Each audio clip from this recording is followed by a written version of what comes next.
Introduction. Influence is the rediscovery, reclamation, and redistribution of the most powerful and most effective sales, marketing, and communication methods known to mankind over the last 2,500 years. Influence is the crystal clear revelation of how the human mind works from a sales, marketing, and communication perspective. Influence is the skillful extraction of the essence of the ultimate mind power control secrets past and present and presented to you on a silver platter. There has never been anything like influence. Glittering shards have been presented by master marketers of the past, but never has the entire body of mastermind power manipulation secrets been revealed in one coherent, comprehensive, and easily accessed format. For many reasons, those who had this knowledge kept it to themselves. Today, even when marketing mentors share some of these secrets, they typically keep critical pieces of the knowledge to themselves. The application of this knowledge is the ultimate secret of wealth, power, and influence. Those who have this knowledge prefer to keep the secrets. They apply them through massive action and live like modern kings and queens. There is no profit for these secretive millionaire and billionaire mind control masters in revealing this ultimate knowledge to their competitors or to the masses. If the masses were ever to understand how they are being manipulated for profit, then the methods would be less effective. Some of these secret methods would not work at all, for they depend on the ignorance of the unwitting participant. Consider the clever but ordinary sleight of hand magic trick. When the secret trick is revealed and fully explained, then even the non-magician can follow it and expose the trick. This eager observer does not need to become a master magician himself to blow the whistle on the sneaky trick. He can just be an educated, attentive observer. As a result, that is why the secrecy is maintained by those who routinely manipulate millions of human minds for power, profit, and dominion. There is a battle taking place on this planet. It is a battle for the minds of men. It is a battle for your mind, and it is taking place right now. It is time you knew the truth. It is time you took action. It is time, now.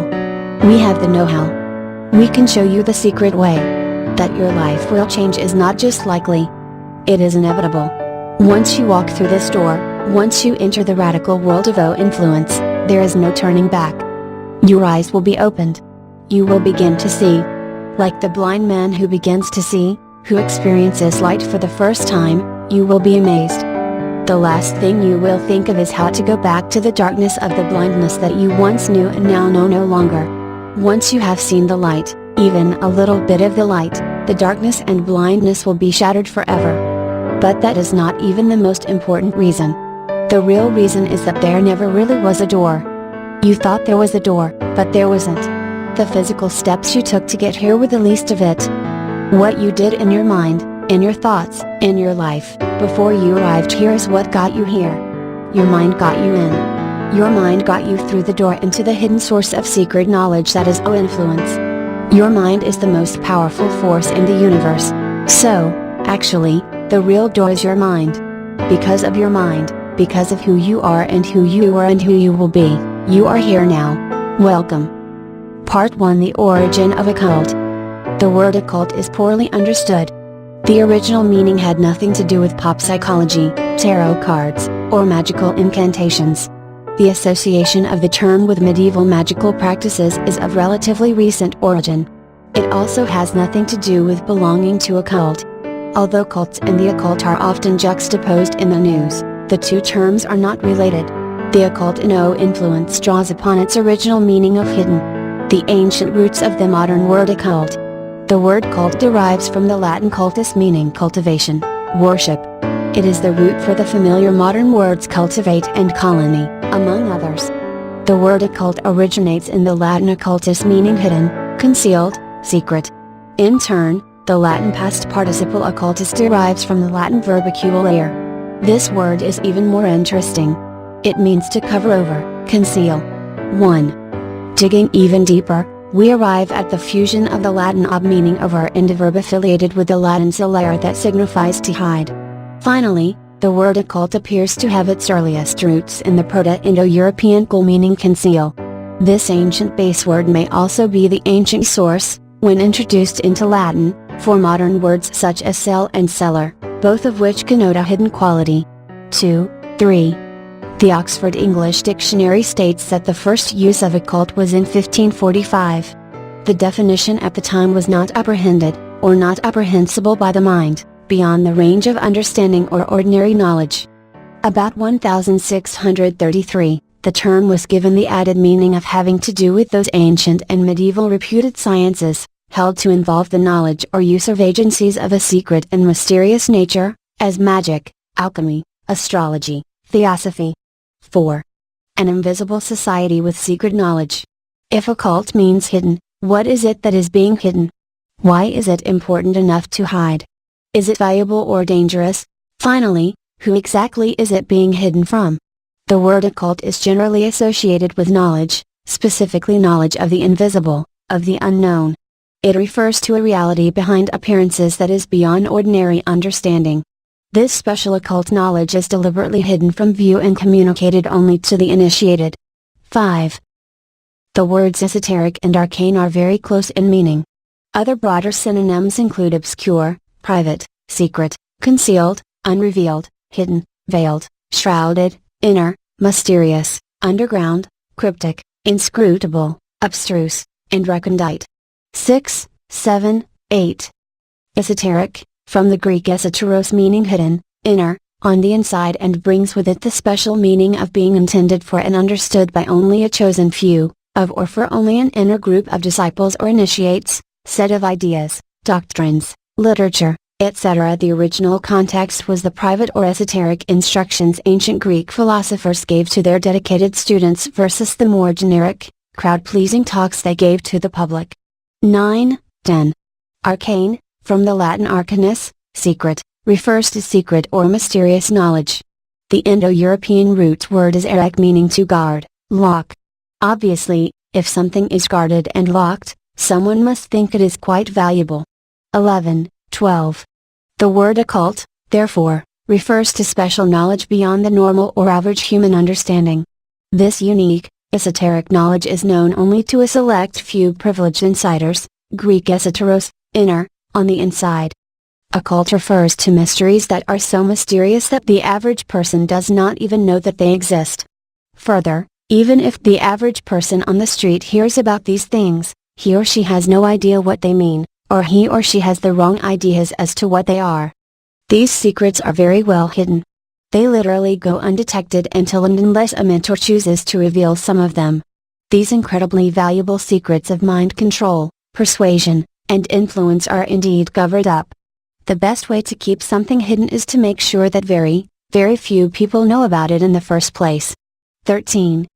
That said, there does exist in the world today a loosely knit secret society of marketing experts who clandestinely apply this knowledge to make millions and billions. Entrance into this inner circle of ingenious millionaire and billionaire marketers is, of course, highly restricted. Access is gained in one of three ways: by knowing such a mentor, by getting referred by a friend who is a student of the mentor, or through an apparently accidental synchronistic manifestation of good luck. 14. The greatest power is always hidden. What is being hidden is a certain kind of special, restricted knowledge. This forbidden secret body of knowledge is the art and science of manipulating the human mind. To quote the great philosopher Sir Francis Bacon, knowledge is power. The optimal operation of power is hidden and in secret. Real power, by definition, can be enjoyed only by the few who are allowed this restricted access. 15. This power is that of the few over the many.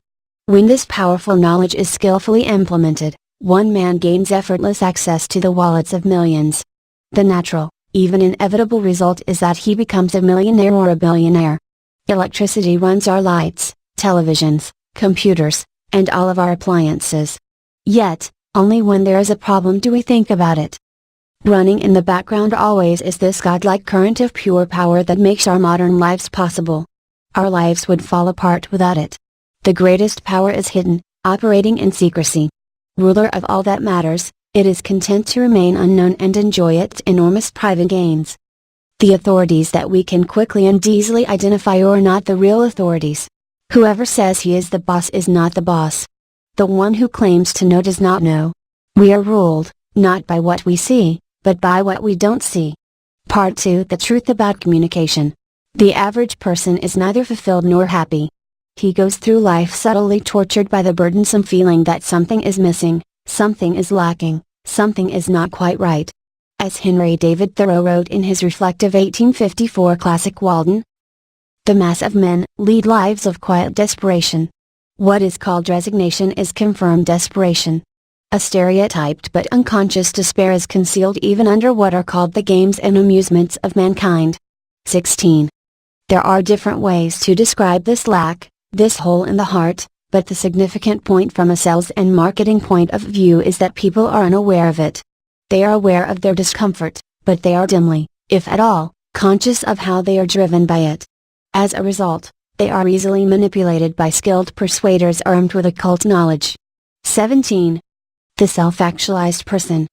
When the rare individual recognizes this flaw, this hole in his nature, he may choose to take the heroic path of self-discovery. He embarks upon an unmarked, solitary journey towards extraordinary wholeness. Self-actualizing people like this make poor consumers. They are psychologically self-reliant. They have few truly compelling needs. If the world was filled with such unusual people, it is likely that television as we know it today would not exist. It might not exist at all. Self-actualized people do not need television or any other distracting entertainment. All they really need is themselves. They already have that, and they know it. Abraham Maslow, creator of the hierarchy of needs model of human behavior, found that approximately 2% of the population fell in this category. Among famous people, Maslow identified Abraham Lincoln, Eleanor Roosevelt, Jane Addams, William James, Albert Einstein, and Albert Schweitzer as self-actualized persons. 18. The self-actualized person is motivated by being needs. Though not perfect, the self-actualized person is focused on reality, likes to be alone, does not respond to social pressures, accepts self and others, tends to live simply, appreciates the moment, and experiences spontaneous peak experiences in which mundane concerns are decisively, albeit briefly, transcended. 19. To say that such a person makes a poor consumer is perhaps a massive understatement. If people only bought just what they needed, if when their shoes finally fell off their feet they would walk barefoot to the shoe store and would buy just one pair of shoes to last them for the next 3 years, the global economy would grind to a sudden and dramatic stop. The self-actualized person buys things, but from a marketer's point of view, he is fundamentally flawed. His flaw is that he is deeply content and profoundly happy. He is already happy, he is already inwardly self-satisfied. He does not need anything from anyone else in order to be happy or become happier. He is already there. Since he does not very often feel that he needs people, possessions, or new experiences, he is difficult to manipulate. He can be manipulated, but it is much more difficult and, perhaps, pointless. Marketers have fatter, lazier, dumber fish to fry, and these passive big fish are much easier to catch. Where does money come from? According to the CIA's World Factbook, the July 2009 population of the United States is slightly more than 307 million. Of that population, 20% are 0 to 14, 67% are 15 to 64, and 13% are 65 and over. 20. Based upon age, then, at least 80% of the American population, or 245 million people, have active purchasing power. Excluding the self-actualized 2% who are, for practical purposes, immune to marketing, this leaves about 240 million persons in the United States who are sufficiently susceptible to skilled marketing manipulations. As of March 2009, the global human population is 6.76 billion. Running the same rough numbers, that leaves about 5.27 billion consumers on the planet with purchasing power. This not yet self-actualized 98% are, then, the marketer's targets. Obviously, that is a lot of people. 21.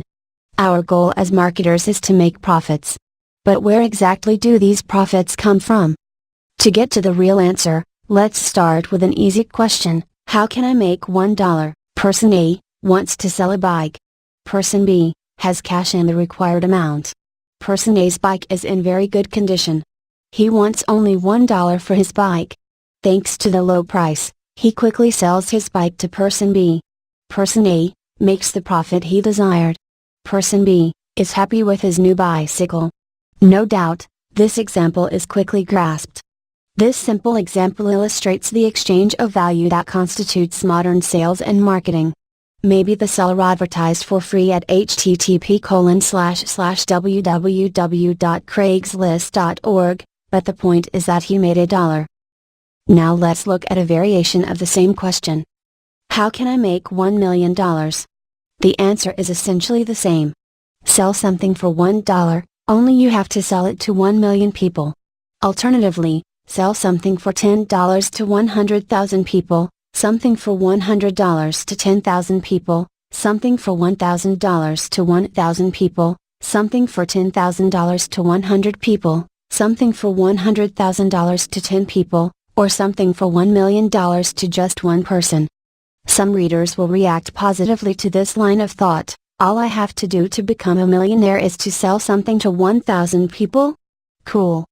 If that was your response, then you understand sales and marketing. To quote Robert Kiyosaki, author of the bestseller Rich Dad, Poor Dad, the world is filled with talented poor people. The most important specialized skills are sales and understanding marketing. It is the ability to sell, therefore, to communicate to another human being, be it a customer, employee, boss, spouse, or child, that is the basic skill of personal success. It is communication skills such as writing, speaking, and negotiating that are crucial to a life of success. I have friends who are geniuses, but they cannot communicate effectively with other human beings, and, as a result, their earnings are pitiful. I advise them to just spend a year learning to sell. 22. In fact, it is not easier to sell a $1 product. Some would say it is actually easier to sell a $1,000 product since the target market has more money and is looking for quality, not a bargain. A person who grows rich through sales and marketing is able to do so because of other people. Specifically, he is wealthy because many other people decided to transfer some of their wealth to him. No man gets rich by himself. The acquisition of wealth requires other people with money.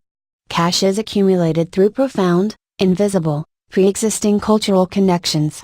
As the 17th century poet John Donne expressed it, no man is an island entire of itself, every man is a piece of the continent, a part of the main. If a clod be washed away by the sea, Europe is the less, as well as if a promontory were, as well as if a manor of thy friends or of thine own were. And therefore never sin to know for whom the bell tolls, it tolls for thee. 23. Casting the net. We have established that 98% of the world's buying age population, or approximately 5.27 billion people, are vulnerable to marketing messages.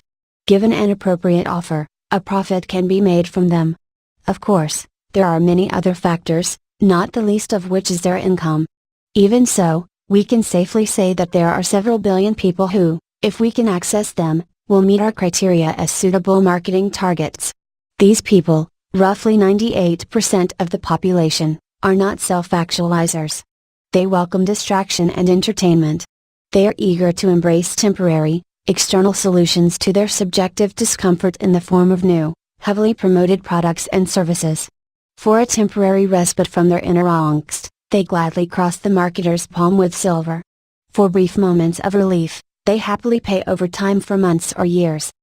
As Kiyosaki states, the ability to make money is an effect of skillful communication. There are other factors, of course, but as he emphasized, without skillful communication, little or no money will be made. Even the panhandler holding out his hand for a quarter needs to be able to ask, "Brother, can you spare a quarter?" What if the panhandler is legally blind, deaf, and dumb and confined to a wheelchair? Perhaps his cup fills quickly day after day. He could not talk, so where was the communication? Not all communication is verbal. If this person is able to effectively show his pitiful state so that people walking by perceive him to be sincere and his situation genuine, then he is skillfully communicating. In this case, the communication is nonverbal as he is showing something by his actions rather than by telling something with his words. In fact, nonverbal communication can be more powerful than verbal messages. For example, Leni Riefenstahl's Triumph of the Will is considered by many to be the greatest propaganda film ever produced. Labeled by Riefenstahl as a documentary, The 1935 film has commentary only in the beginning. Its effectiveness is based on its powerful, carefully edited images. 24. Technology supports masterful communication. Verbal or nonverbal, the art of communication lies at the heart of making money. In simple terms, sales and marketing communication is the art of convincing someone playing the role of buyer to transfer financial assets to someone playing the role of seller. This very same seller, after a successful sale, will sooner or later take funds from sales and buy something, even if it is just an or. The seller is now a buyer, and so it goes. There are different levels and also different dimensions of communication skill. The level of communication skill that Kiyosaki points to is a high level of competence in the right-handed, open-source dimension of communication. There is another dimension of sales communication knowledge. It is the left-handed, closed source. It is the occult knowledge side of marketing. If a marketer takes Kiyosaki's advice and trains hard as a fearless salesperson, fearless in the sense of not letting his fear of rejection stop him, in a year or two, he will be able to make a good living. Thanks to the internet, the efforts of one salesperson can be multiplied manifold. Due to technological innovations, the claim that an entrepreneur can make money while he sleeps is based on solid fact. His automated website and sales process can do everything from attracting the customer to selling to the customer to taking the customer's order. It can even deliver the product to the customer, send him a receipt, and follow up with him after the purchase. Prior to the internet, it was also possible for people to earn money while they slept. The difference is that today's technology makes it easier and cheaper to start a business, take it swiftly into a profitable position, and expand those profits via new low-cost, web-based technologies. The internet has changed the technology, but it has not changed the fundamental skill of sales and marketing. This critical skill is, as business mentor Kiyosaki states, the art of persuasive communication. The sly left hand of O-influence. The secret O-influence dimension of sales communication is as undervalued as it is misunderstood. For it to stay true to what it is and to remain at maximum effectiveness, it must remain esoteric, arcane, and virtually unknown.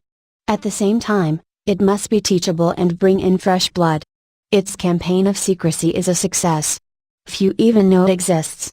Hidden within the knowledge that is hidden, there is even more knowledge. Hidden inside that inner circle or realm of rare knowledge, there are ever more powerful secrets of communication that very few know. There are, then, rings within rings of O-influence knowledge. In sum, there is the level that is achieved via conventional, readily available knowledge. That is what Kiyosaki is referring to. We do not know what Kiyosaki knows, he may know much more than he appears to, but what he is talking about in Rich Dad, Poor Dad is external or exposed knowledge. This external, exposed, open knowledge can definitely make a person wealthy. When a sales trainee shows a reasonable level of commitment, the keys to the sales kingdom, so to speak, are given to him by the corporation. There is no reason to withhold this knowledge, as he will need it to succeed and to make profits for the company. This open public knowledge is available for the taking. It can lift the salesman or marketer to a certain level, but because of the very nature of the knowledge, because of the dimension of knowledge that it is, open, public, and limited, it can take that person only so far. To go further, to make more money, to multiply his success manifold, to join the ranks of the super rich, he must graduate to the hidden knowledge. The hidden knowledge is not easily accessed. It is not readily available. It is not out in the open.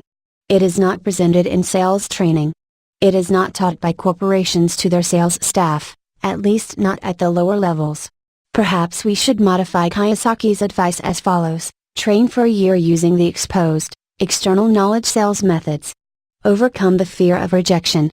After passing through this life test, the student will be qualified to receive initiation into the secret, hidden knowledge known only to a select few, to the inner circle of sales and marketing masters. This initiation, of course, is the heroic salesperson's introduction to O-influence, to the left-hand dimension of sales communication. O-influence is a different dimension of skill.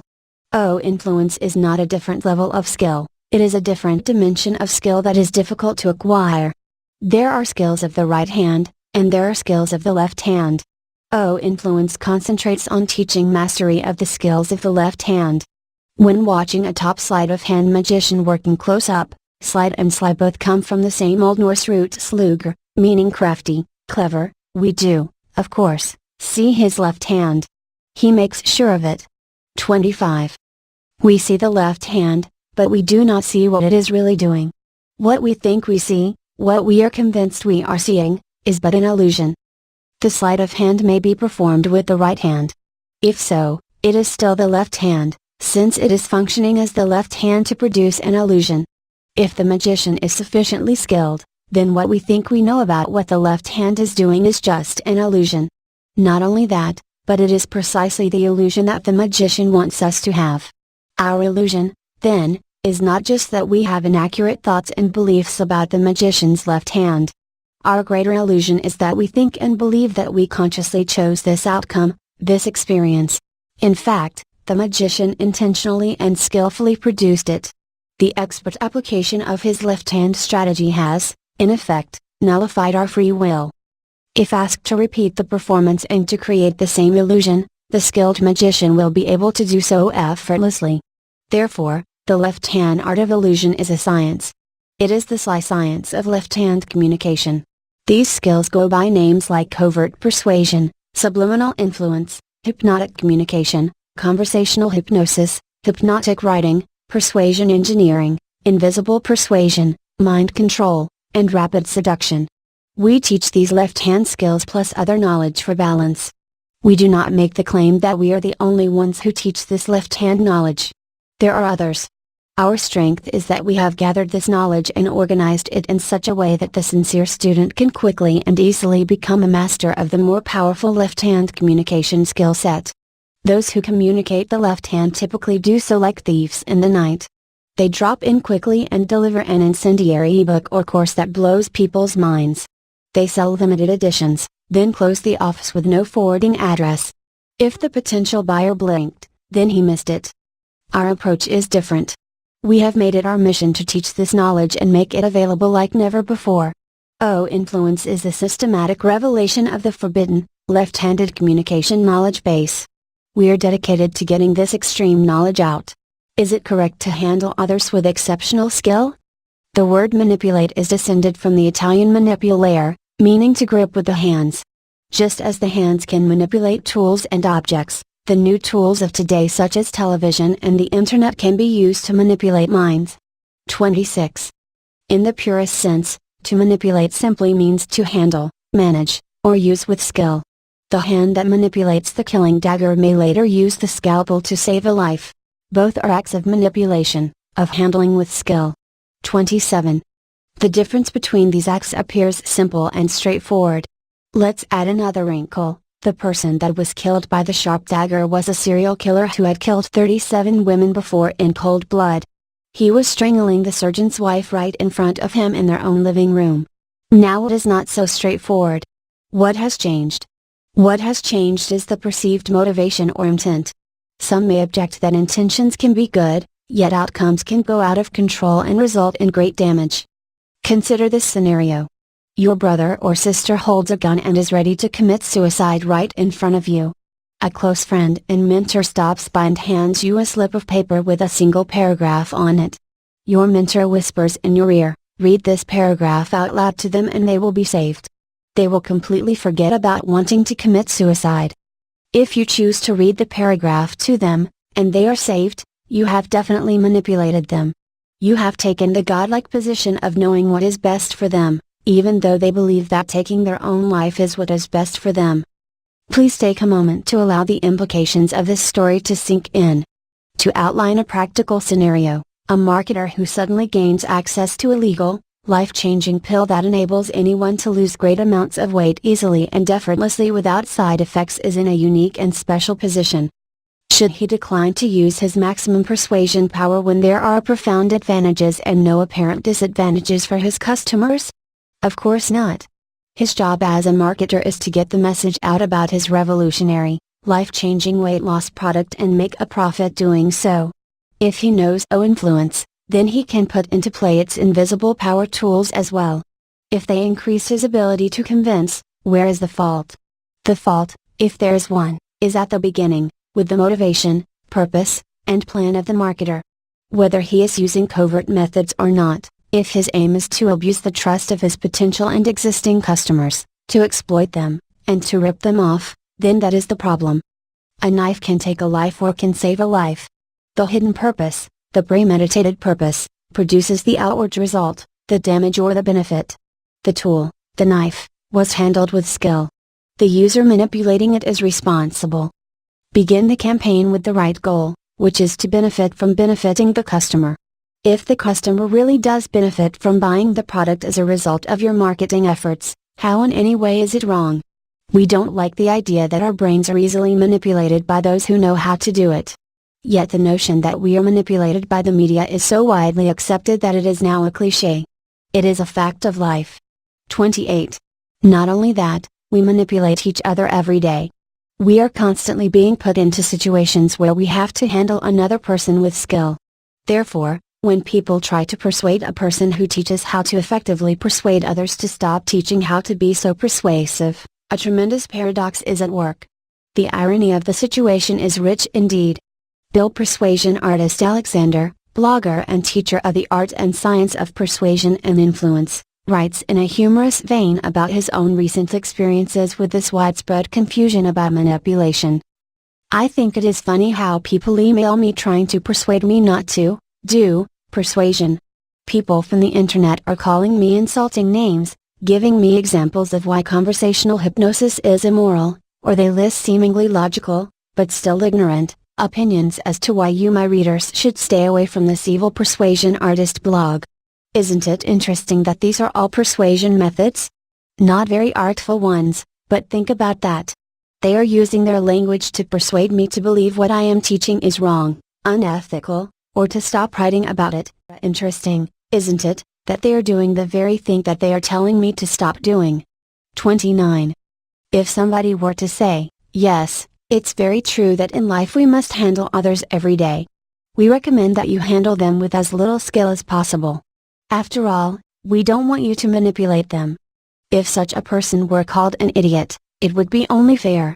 So many things in life that we want and need, from getting a date on Saturday night to getting a raise from the boss, depend on handling others with maximum skill. Further, we admire enormously those who are able to get up in front of big crowds and entertain them. These great entertainers, respected and envied the world over, handle their audiences with extraordinary skill.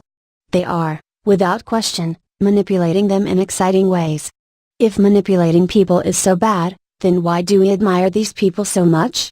Is it right to teach knowledge that is so deadly it can kill? We are communicating the darkest, most extreme, most forbidden secrets to our students. There are already many dark masters in the world who use this esoteric communication knowledge to ruthlessly exploit thousands and millions of people for power and profit. If for no other reason, we believe the student should have this knowledge for self-defense. It is simply not fair that we should have to fight the battle of our life with our right hand only. Now that we know we have a left hand, and that this left hand can help us without harming others, we will untie it from our back and use it. There is a sun and there is a moon. One rules the day, the other the night. A true master knows the ways and powers of both the day and the night, the right hand and the left hand. A properly trained communication master knows the powerful swift left hand of darkness.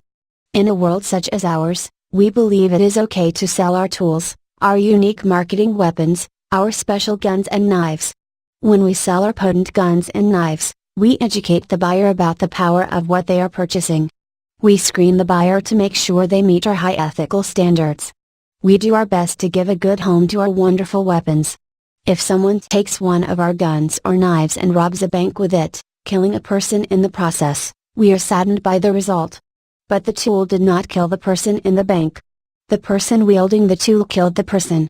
We sell knowledge so powerful it can illuminate people's lives and lift them up into the lifestyle of their dreams. We sell knowledge so powerful it can destroy people's lives and make them wish they were dead.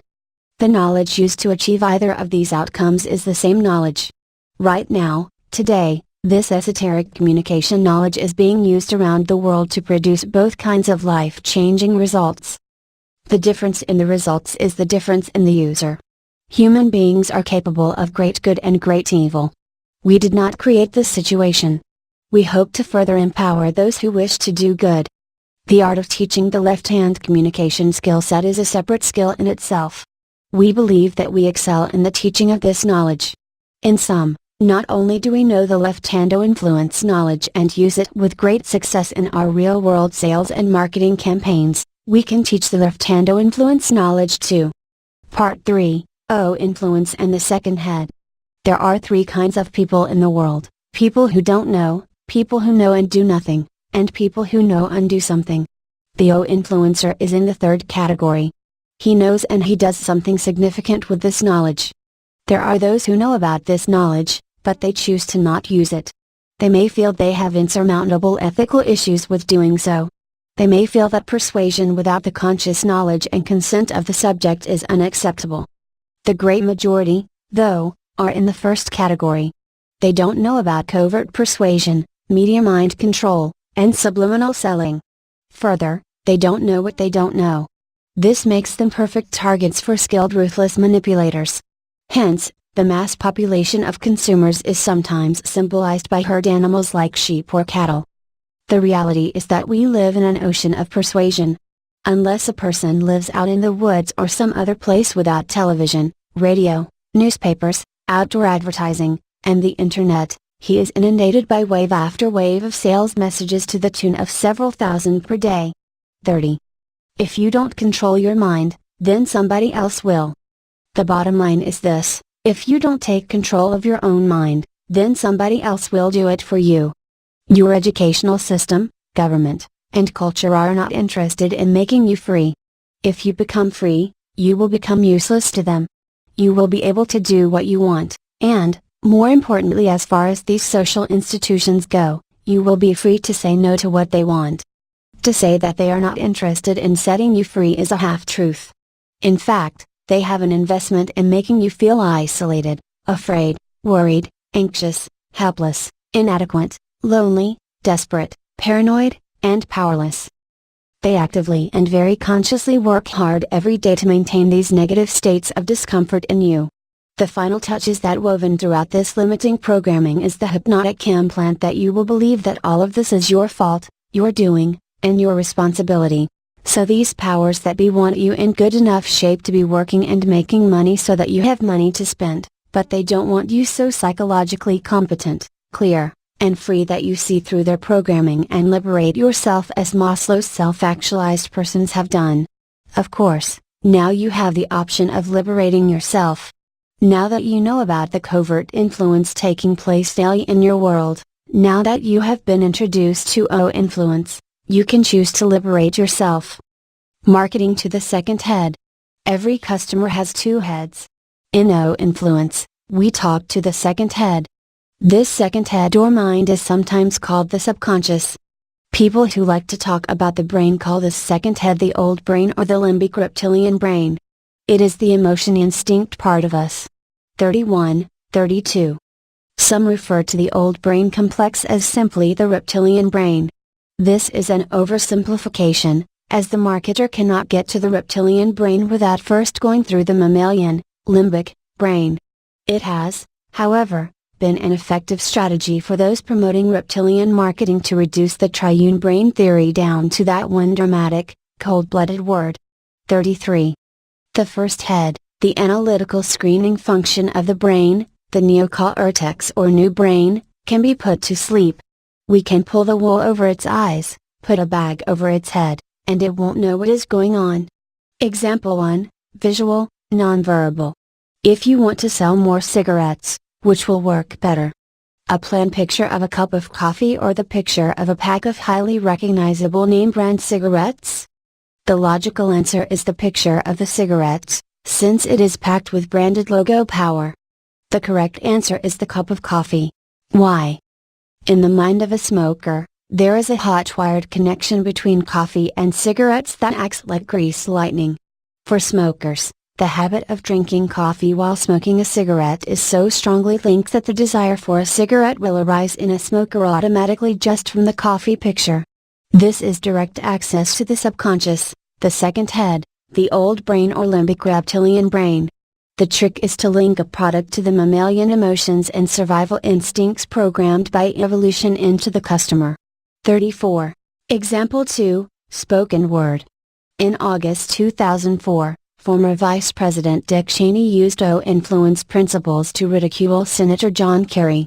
A week earlier, Kerry had remarked in a conference in Washington that, "I believe I can fight a more effective, more thoughtful, more strategic, more proactive, more sensitive war on terror that reaches out to other nations and brings them to our side." 35. Cheney pounced on Kerry's remark about being more sensitive. Cheney and his team recognized that this naive phrasing was a golden opportunity to make fun of Kerry and put him down as weak and ineffective. Here is Cheney's comment to a group of veterans, police, firefighters, and military personnel in Dayton, Ohio. "America has been in too many wars for any of our wishes, but not a one of them was won by being sensitive." 36. He followed that power sentence with this comment to drive his point home. "Those that threaten us and kill innocents around the world did not need to be treated more sensitively, they need to be destroyed." 37. Cheney is being much more than merely articulate.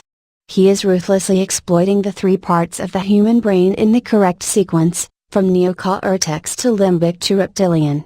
Let's analyze his remarks. "America has been in too many wars." Triggers a thinking response from the neocortex or reflective new brain.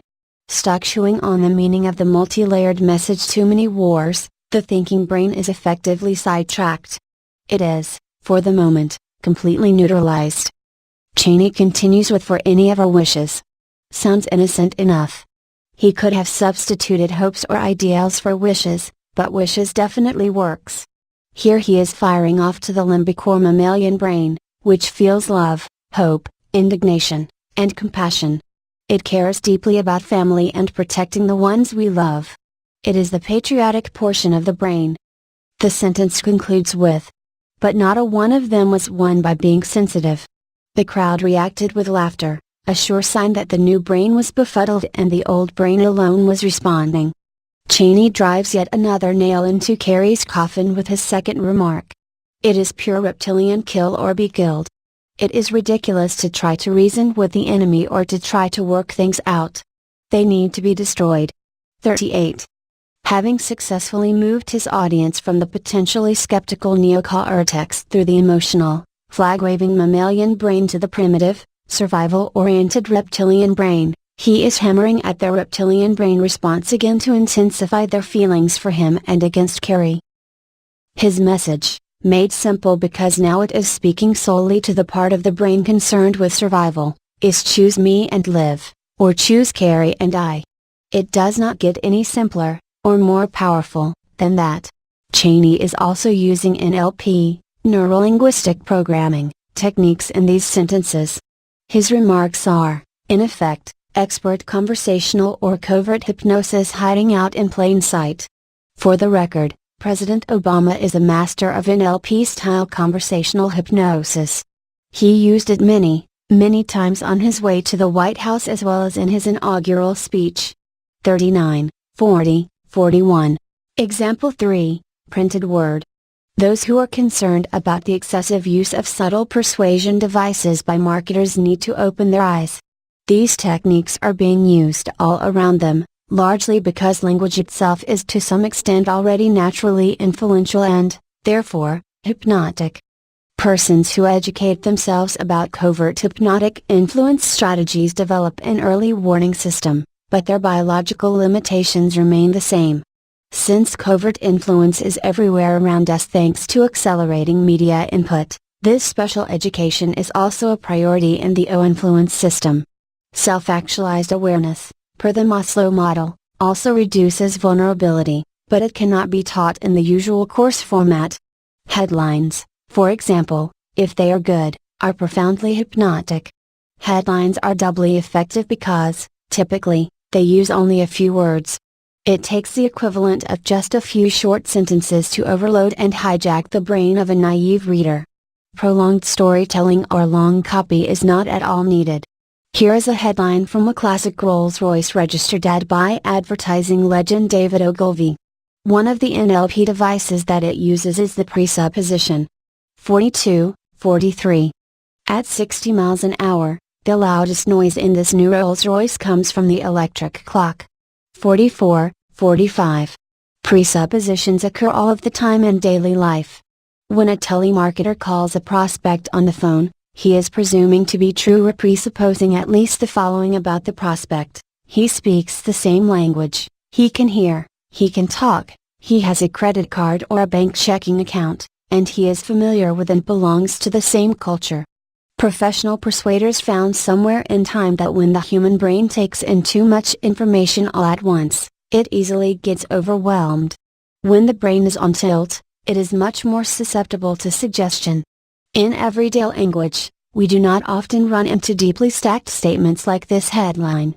But when we do, the brain goes into a state of overload. As a result, the information the marketer intended for entry into the reader's brain is imbibed with little or no interference. In the 1950s, research psychologists discovered that the human brain can consciously track and manage roughly 7 bits of information at one time. Once the input goes above 7 bits, the overflow floods into the subconscious mind without being efficiently screened or filtered. 46. This psychological law is known as the 7 plus or minus 2 rule, since the threshold can be as low as 5 bits or as high as 9 bits depending on the subject. This information processing limitation of the human biocomputer actually helps the conscious mind stay conscious. As a result, it cannot be transcended by a simple gesture of will or resistance. 47.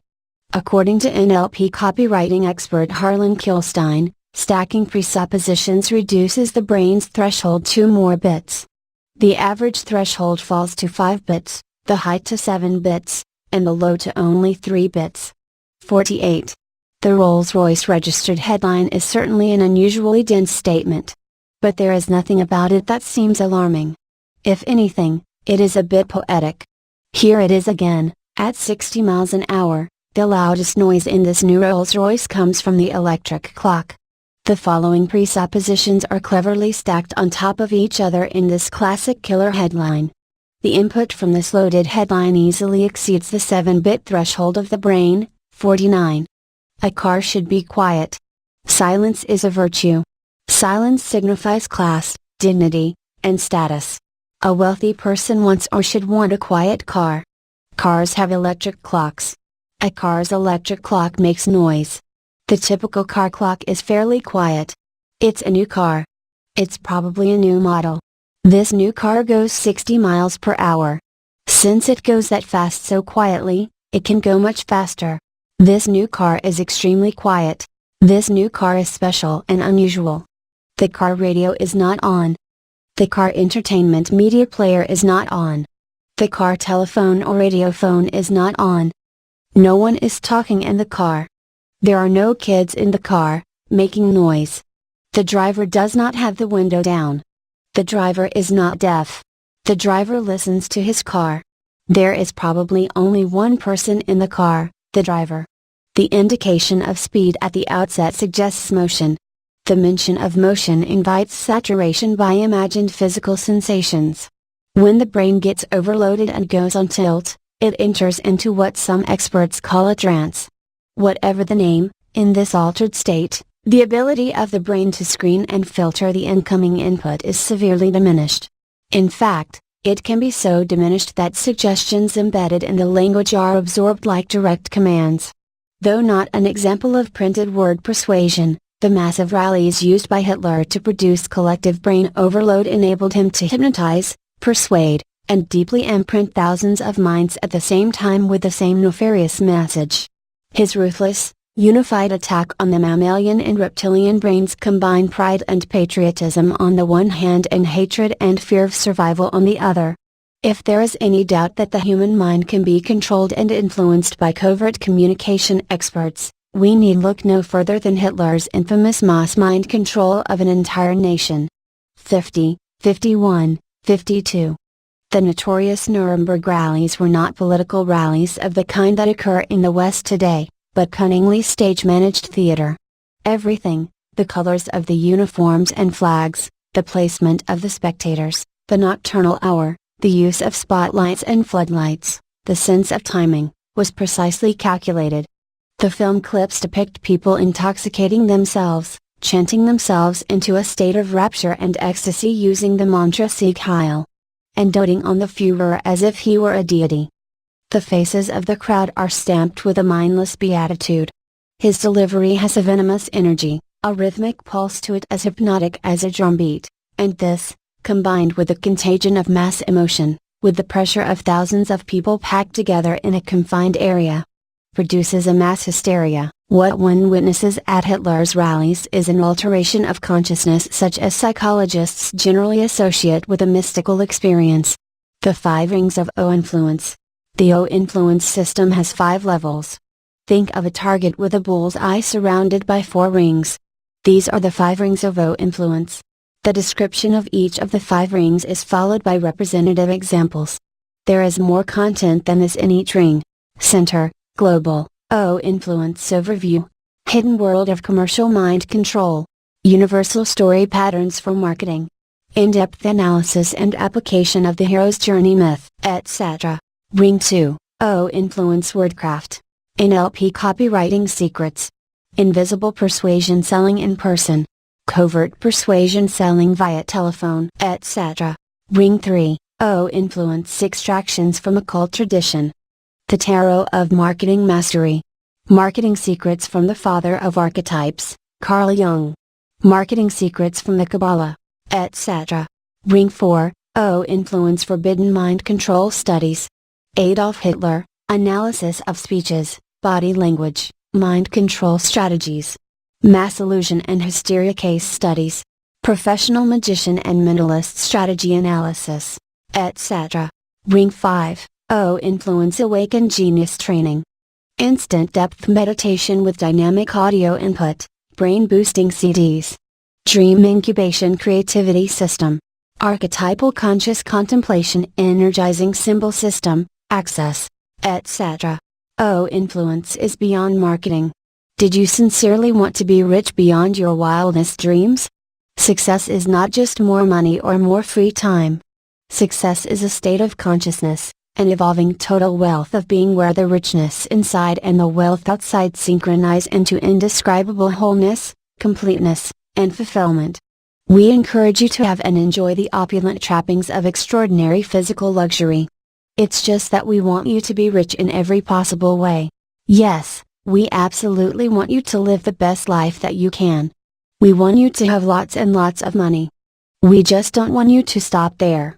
We would like to see you achieve substantial financial wealth and simultaneously realize the other facets of wealth too, such as happiness, health, peace of mind, and quality time with your family. We want you to have all of the good things that life can offer you. We are happy to be your friend. It gives us great pleasure to share what we have uncovered as a result of decades of research and testing. There has never been anything like co-influence. The window is open now. The time to act is now.